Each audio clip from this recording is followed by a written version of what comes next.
Chris avait toujours fait partie de nos vies. Le meilleur ami de mon mari depuis l'université, il était pratiquement de la famille. Il avait cette nature décontractée, toujours en train de rire, toujours prêt à donner un coup de main. Je n'y avais jamais vraiment réfléchi, jamais considéré l'impact que sa présence pouvait avoir sur moi. Ce matin-là, mon mari préparait ses valises pour un voyage d'affaires. Il m'embrassa sur le front à la hâte. « Chris viendra m'aider avec le jardin pendant mon absence », mentionna-t-il négligemment, comme s'il s'agissait d'un simple service. Je hochai la tête, reconnaissante pour l'aide, mais une sensation étrange s'installa dans ma poitrine. Je la chassai aussitôt. Chris était un ami, rien de plus. Lorsqu'il arriva, il portait un simple t-shirt et un jean, son air détendu habituel intact. « J'espère que ça ne te dérange pas que je vienne perturber ta journée », plaisanta-t-il avec son sourire familier. Je lui rendis son sourire, essayant d'ignorer la soudaine gêne que je ressentais. « Pas du tout, j'apprécie ton aide. » Nous nous mîmes au travail dans le jardin, arrachant les mauvaises herbes, taillant les buissons envahissants. Le soleil tapait fort, rendant la tâche plus pesante qu'elle ne l'aurait dû. Chris travaillait sans effort, ses mains fortes manipulant les sécateurs avec aisance. « Vous avez vraiment laissé cet endroit à l'abandon, ton mari et toi » taquina-t-il en s'essuyant le front. On a été occupés. La conversation coulait naturellement. Nous parlâmes de tout, travail, loisirs, souvenirs de jeunesse avec mon mari. Je me surpris à rire plus que je ne l'avais fait depuis des semaines. C'était rafraîchissant. Tandis que nous travaillions côte à côte, je ne pus m'empêcher de remarquer à quel point il était attentif, à quel point il écoutait réellement quand je parlais. Il posait des questions, sincèrement intéressé par ce que j'avais à dire. Mon mari faisait ça autrefois. Chris tendit la main pour attraper un outil et son doigt effleura brièvement le mien. Ce n'était rien, un contact insignifiant, mais il s'attarda dans mon esprit plus longtemps qu'il n'aurait dû. Je me plongeai rapidement dans l'entretien des plantes, tentant de chasser cette sensation étrange. J'exagérais. C'était Chris, le meilleur ami de mon mari.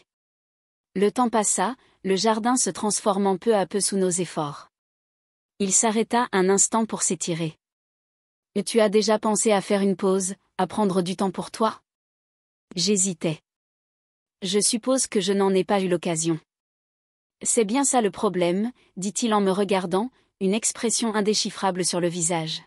« Tu devrais te l'accorder. » Ces mots résonnèrent en moi. Depuis quand n'avais-je rien fait juste pour moi ? Depuis quand mon mari et moi n'avions-nous pas pris du temps ensemble, loin des responsabilités incessantes ? La conversation dériva, mais le poids de cet échange resta avec moi. Nous terminâmes de tailler les derniers buissons envahis et nous reculâmes pour admirer notre travail. « Pas mal », commenta Chris en s'essuyant les mains pleines de terre. Je hochai la tête. « Merci, je n'aurais pas pu le faire seul. » Nos regards se croisèrent un instant, un peu trop longtemps. Il y avait quelque chose de non dit. Je détournai vite les yeux.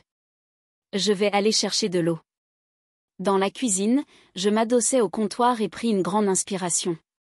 J'imaginais des choses. Voilà tout. C'était juste un après-midi à Odin avec un ami. Chris partit peu après, me lançant un simple signe de la main en rejoignant sa voiture. Je l'observais s'éloigner, mes pensées emmêlées d'une manière que je ne comprenais pas. Cette nuit-là, allongée seule dans mon lit, l'absence de mon mari pesa plus lourd que jamais. Le lendemain, tout aurait dû sembler normal, mais ce ne fut pas le cas. Quelque chose était différent dans ma façon d'aborder la journée. Une agitation sourde que je ne parvenais pas à dissiper. Je me convainquis que je réfléchissais trop, que rien ne s'était réellement passé. Pourtant, mon esprit revenait sans cesse à Chris, comme un disque rayé. Dans l'après-midi, je retournai dans le jardin pour arranger quelques petites plantes que nous n'avions pas eu le temps de toucher. Je ne m'attendais pas à voir Chris revenir, mais en entendant sa voix derrière moi, je me retournai un peu trop brusquement. Je me suis dit que je passerais voir si tu avais encore besoin d'aide, dit-il en soulevant un petit sac rempli d'outils de jardinage.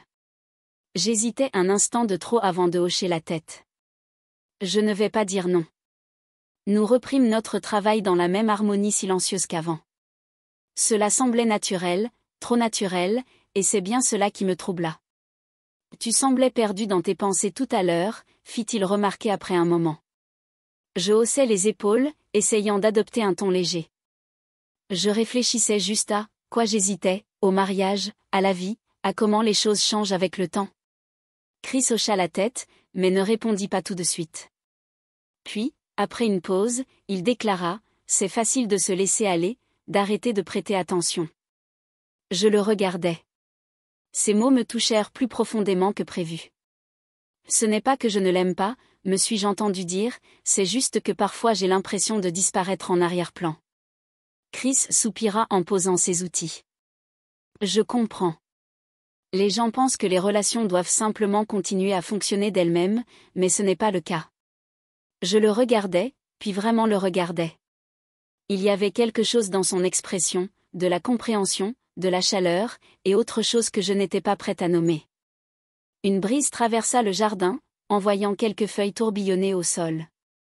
Chris tendit la main et repoussa une mèche de mes cheveux, sans même y penser. Le geste fut bref, mais il envoya une onde de choc silencieuse à travers moi. J'aurais dû reculer.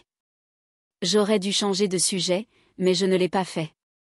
Au lieu de cela, je soutins son regard, sentant la tension inexprimée entre nous s'alourdir. Il y eut un instant où tout sembla ralentir, où je ressentis le poids d'une décision que je n'avais même pas conscience d'être en train de prendre.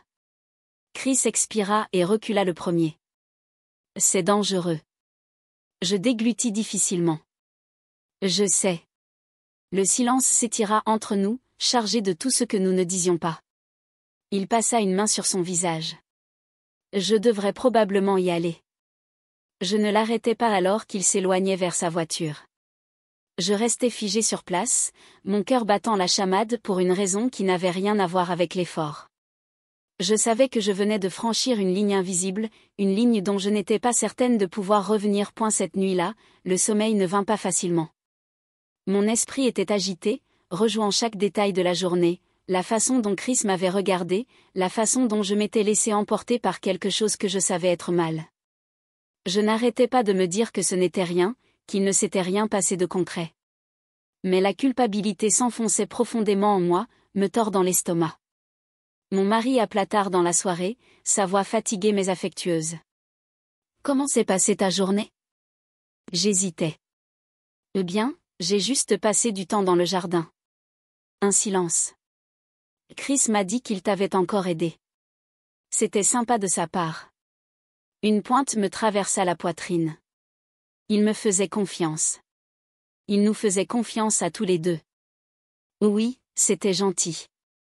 Je forçais la conversation vers des sujets plus sûrs, lui posant des questions sur son voyage, son travail, tout pour éviter les pensées qui me hantaient. Le lendemain matin, j'essayais de tout repousser, de me convaincre que ce n'était rien, que j'imaginais des sentiments qui n'existaient pas. Mais lorsque je sortis et vis Chris debout près de la clôture, quelque chose en moi vacilla. Je ne savais pas si je devais venir, avoua-t-il. Je croisais les bras, essayant de mettre de la distance entre nous, même si je sentais l'attraction de sa présence. « Pourquoi es-tu là ?» Il hésita. « Parce qu'hier, ça ressemblait à quelque chose qu'on ne peut pas ignorer. » J'inspirais brusquement. « Tu te trompes. » Ses yeux se plantèrent dans les miens. « Tu en es sûr ?» J'ouvris la bouche pour répondre, mais aucun mot ne vint, parce que je n'en étais pas sûre. Je n'étais plus sûre de rien. Chris soupira, se frottant la nuque. « Écoute, je ne veux pas gâcher ce que tu as. Je ne sais même pas ce que c'est. Mais je sais que quand je suis avec toi, c'est différent. » Ces mots provoquèrent un frisson en moi, à la fois grisant et terrifiant. Je pris une inspiration tremblante. « Chris, ça ne peut pas arriver. » « Je sais, » dit-il, mais sa voix était empreinte de réticence. Nous restâmes là, pris dans un moment trop lourd, trop fragile. J'aurais dû partir. J'aurais dû lui dire de s'en aller, mais je ne l'ai pas fait. Au lieu de cela, j'ai laissé le silence s'étirer. J'ai laissé mes émotions obscurcir mon jugement. Puis, avant que l'un de nous ne puisse dire quoi que ce soit d'autre, le bruit d'une voiture se garant dans l'allée. Je me retournai brusquement, mon cœur battant violemment dans ma poitrine. Mon mari. La panique me submergea en le voyant sortir de la voiture, son visage s'illuminant en nous apercevant. Surprise. J'ai terminé plus tôt. Chris recula immédiatement, son expression illisible. Mon mari s'approcha, inconscient de la tempête qui faisait rage sous la surface. Il m'embrassa sur la joue, son contact chaleureux, familier et soudain étouffant. Chris força un sourire. Content de te voir, mec.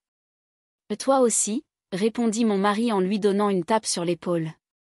Merci d'avoir aidé pendant mon absence.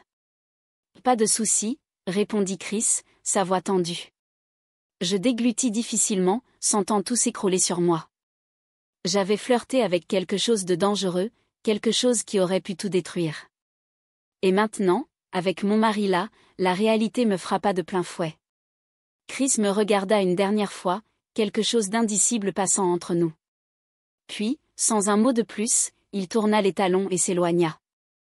Je le regardais partir, la poitrine serrée d'une douleur que je refusais de nommer.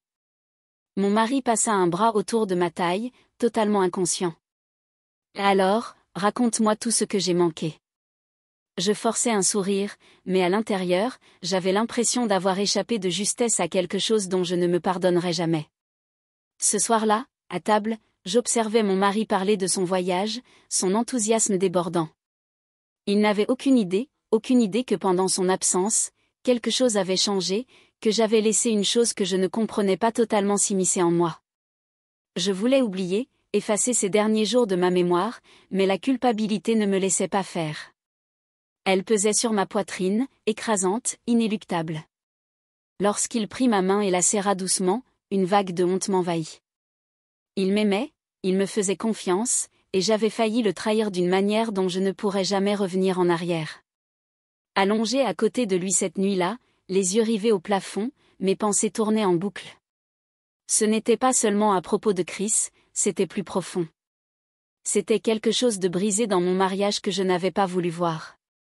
J'avais cherché quelque chose, de l'attention, une connexion, de l'excitation, sans réaliser que le vrai problème, ce n'était pas ce qui manquait entre Chris et moi. C'était ce qui manquait entre mon mari et moi. Le lendemain matin, je me réveillais avec une décision. Je ne pouvais pas laisser mon mariage dériver davantage. Je devais réparer ce qui était cassé avant qu'il ne se brise complètement. Au petit déjeuner, je pris une inspiration. Il faut qu'on parle. Mon mari releva la tête, surpris. Qu'est-ce qu'il y a ? J'hésitais, cherchant mes mots. Est-ce que tu as parfois l'impression qu'on ne fait plus attention l'un à l'autre ? Il fronça les sourcils. Que veux-tu dire ? Je déglutis. Comme si on vivait en colocataire plus qu'en mari et femme. Son expression changea. Une ombre de culpabilité traversa son regard. Je suppose que j'ai été tellement pris par le travail que je n'ai pas remarqué. Je soufflais lentement. Je crois qu'on a tous les deux laissé des choses glisser. Tu me manques. Ses yeux s'adoucirent. Et toi aussi, tu me manques. Et pour la première fois depuis longtemps, on parla. Pas du travail, pas des responsabilités, mais de nous. Ce soir-là, j'ai fait un choix. J'ai supprimé le numéro de Chris de mon téléphone. Ce qui s'était passé entre nous n'était pas réel. C'était juste un symptôme de quelque chose de plus profond. L'amour, ce n'est pas seulement des moments d'excitation, c'est un engagement. C'est se choisir même quand c'est difficile. Et à la fin, c'est ce choix qui comptait vraiment.